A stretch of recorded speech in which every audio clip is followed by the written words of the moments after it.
Oo, bakit? Pinapayagan ka? May ano po kami dyan, may pesto kami dyan, may pesto kami dyan.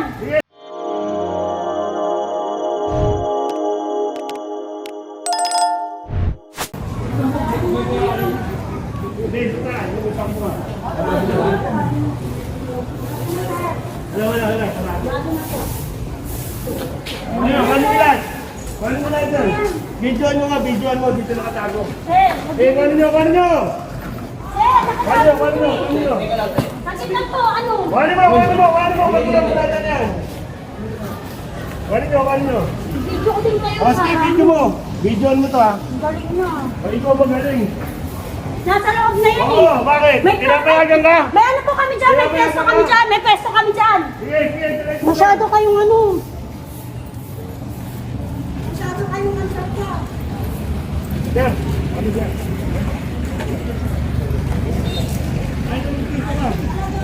Video mo. Wala makakita ka rin dito. Nakit nyo. Ayan, pinapasok sa loob, Boss Daniel, no? Nakain po yung pinto, di ba? Sige, sige, go.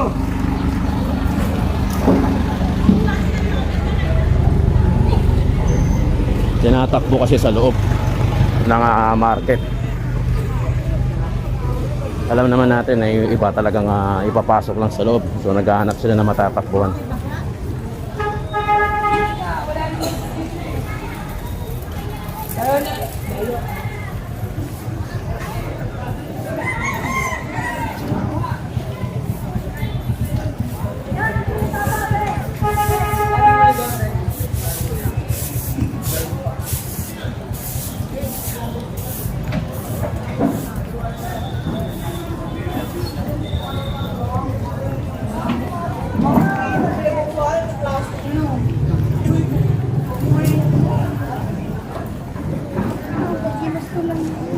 Ay, ay, ay.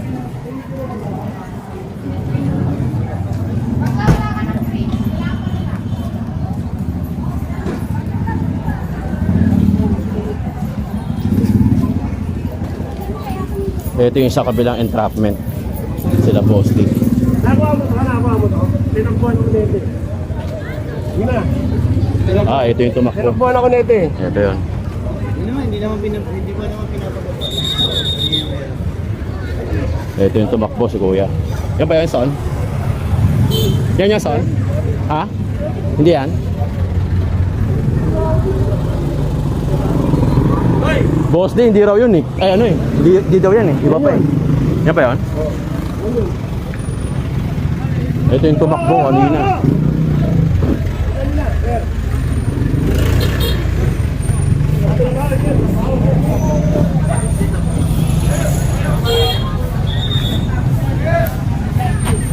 Kulang na kulang tayo sa tao, kaya tumutulong na rin yung mga vlogger dito. Actually, dalawa lang pala kami. Para maisampal kita mo, hindi masyadong maiayos yung sampaw. Kaya wala na kamador eh.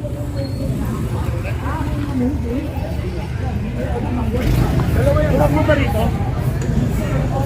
O boss, hindi siya makakadaan doon kasi nakaharang yung truck natin eh. Kaya dito talaga siya.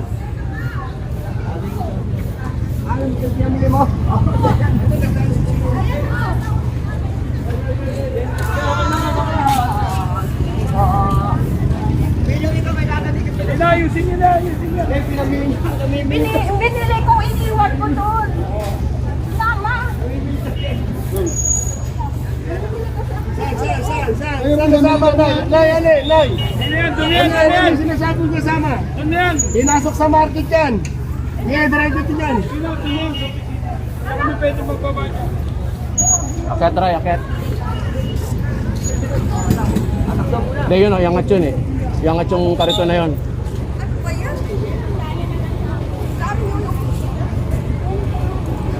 Kailangan maiangat yan eh. Para magkasya.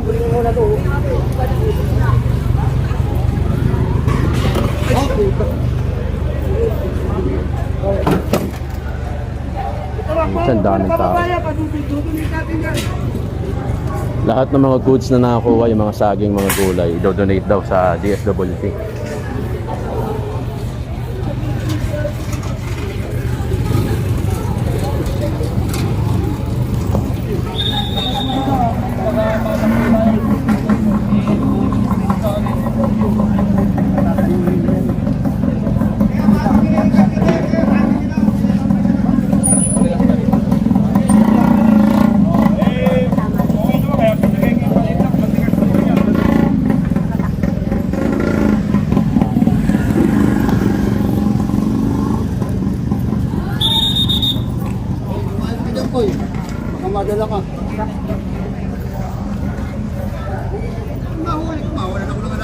Hoy!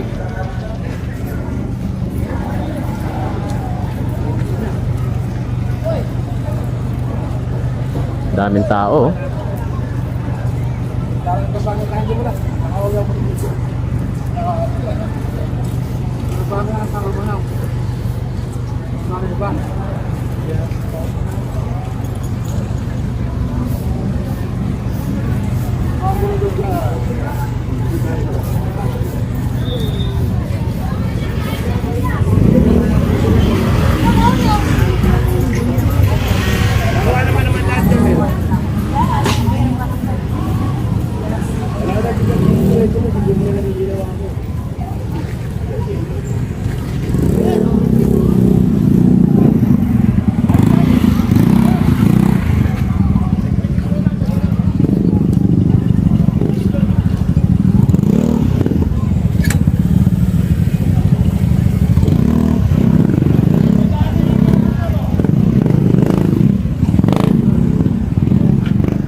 Wala nga masyadong tao na pumasok ngayong araw na to, kaya medyo maaga kasi, no? Maaga yung talagang entrapment ng ginawa.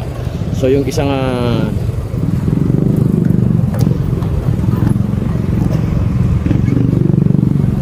team doon dumaan sa Angelinaw, tas tayo sa Pedro Hill corner Angelinaw, kaya talagang corner na corner sila. Although kulang na tayo sa tao, sayang mas marami pa sana pwede makakuha. Dahil tuwing umaga talaga nakalatag talaga rin sila sa Angelinaw.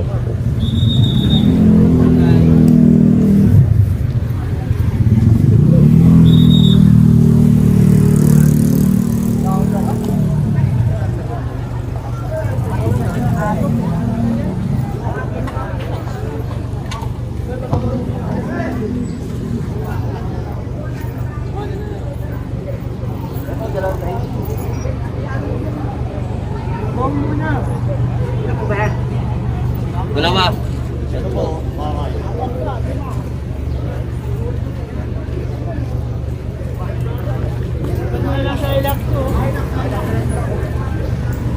Mabigat siya, Son. Mabigat yan. Lagay mo muna sa koridor niya, tapos lipat sa ilap. Ayaw mo lagyan sa koridor. Nakala tayo isa, lalagay sa ilap.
Boss, ano yan mo?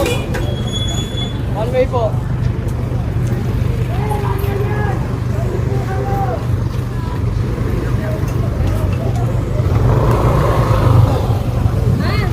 Dapat mo na yung bawang sibuyas?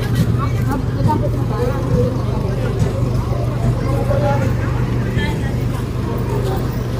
Ito na.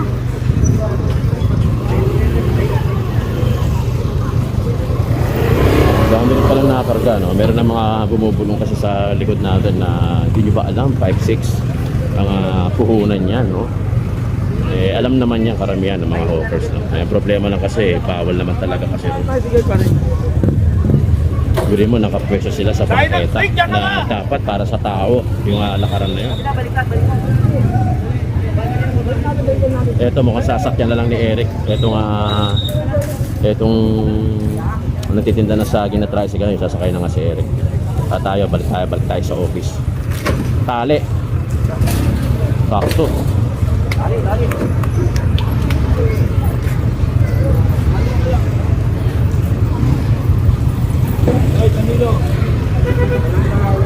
Kasama natin si Boss D, pati rin si Boss Danny One, syempre. Ilan lang tayo rito ngayon, pero sinikap pa rin natin ang team na nila Team Hawkers na maraming makakuha. Tumulong na rin tayo sa pagbubuhat, pati na rin si Karsada dahil talagang wala eh. Hindi, konti lang ang pumasok, pero ganun pa man eh, at least marami pa rin na nakuha. Dahil dinaanan daw ito ng isa sa mga Manila Team Hawkers natin at sobrang baho daw. At baboy ng kalye na to, nasa laula. Kaya dinaanan ulit ngayon dahil talagang mapuso na. Kung makikita nyo eh, marami talagang vendors dito sa Anghel Linao na nasa bangketa nakalatag. Kaya inayos lang, no? Manila Team Hawkers pumana na naman dito sa Anghel Linao. Medyo napabayaan to dahil doon sa mga massive na clearing natin. Dahil siyempre kung saan napupunta sinasama ang Manila Team Hawkers.